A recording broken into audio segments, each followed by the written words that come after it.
আচ্ছা বলুন তো, শান্তি কি কোনোভাবে কোনো কিছু দিয়ে কেনা যায়? শুনেছি ভালোবাসা দিয়ে নাকি শান্তি কেনা যায়। ভালোবাসা নাকি অমূল্য সম্পদ, আর এই ভালোবাসা দিয়েই নাকি শান্তি কেনা যায়। এটা কি আসলেই সত্যি? যদি সত্যি হয়, আপনাদের এটা মনে হয়ে থাকে, অবশ্যই আমাকে কমেন্ট করে জানাবেন তো। সত্যিই ভালোবাসা দিয়ে শান্তি কেনা যায় কিনা। আবার এদিকে শুদ্ধ বৈষ্ণবগণ বলে থাকেন এই পৃথিবী হচ্ছে দুঃখলায়ম। এখানে শুধু দুঃখ ছাড়া আর কিছু নেই, এখানে শুধু ভোগান্তি আর দুঃখ কষ্ট। এখানে আমরা দুঃখ কষ্ট পেতে এসেছি। এটা হচ্ছে নাকি ভোগান্তির স্থান। কিন্তু আমরা সব সময় সর্বদা সবাই প্রত্যেকটা ব্যক্তি সুখী হতে চায়, আর এই সুখী হওয়ার জন্য আমরা প্রতিনিয়ত ছুটে বেড়াচ্ছি নানান দিকে। কিন্তু প্রকৃতপক্ষে আমরা কেউই সুখী হতে পারছি না, আমরা কেউই সুখী না। সত্যিকারের সুখটা যে কি, সেটাও আমরা কেউ জানি না।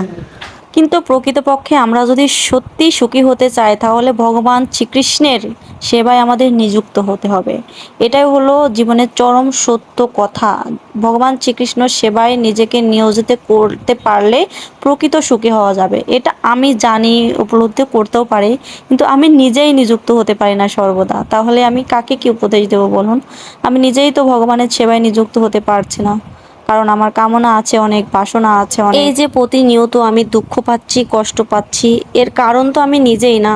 এর অপরাধ তো আমি নিজেই করেছি। এজন্যই আমাকে দুঃখ পেতে হচ্ছে, কষ্ট পেতে হচ্ছে। কিন্তু এই কষ্ট দুঃখ থেকে একমাত্র ভগবান শ্রীকৃষ্ণই পারবেন আমাকে উদ্ধার করতে। আমি যদি তার কাছে গিয়ে আত্মসমর্পণ করি, তার সেবায় নিযুক্ত হয়ে, তবে তিনি আমাকে এই দুঃখ দশা থেকে মুক্ত করবেন, তাছাড়া নন।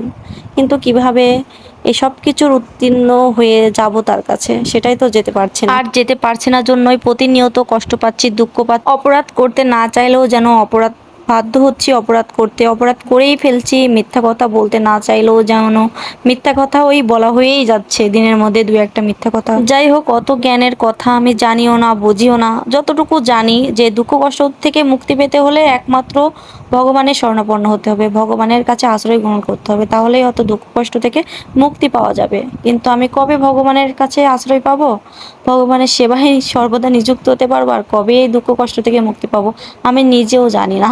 যাই হোক, এতক্ষণ যাই বললাম, ভুল ত্রুটি অনেক কিছুই হতে পারে, সবাই ক্ষমাসুন্দর দৃষ্টিতে দেখবেন। যাই হোক, এই জায়গাটি তো আপনারা অনেকেই চেনেন। কে কে গেছেন এই জায়গাটিতে অবশ্যই কমেন্ট করে জানাবেন আমাকে। এটা হলো পাবনা বাবা শ্রী শ্রী অনুকূল ঠাকুরের সৎসঙ্গ আশ্রম।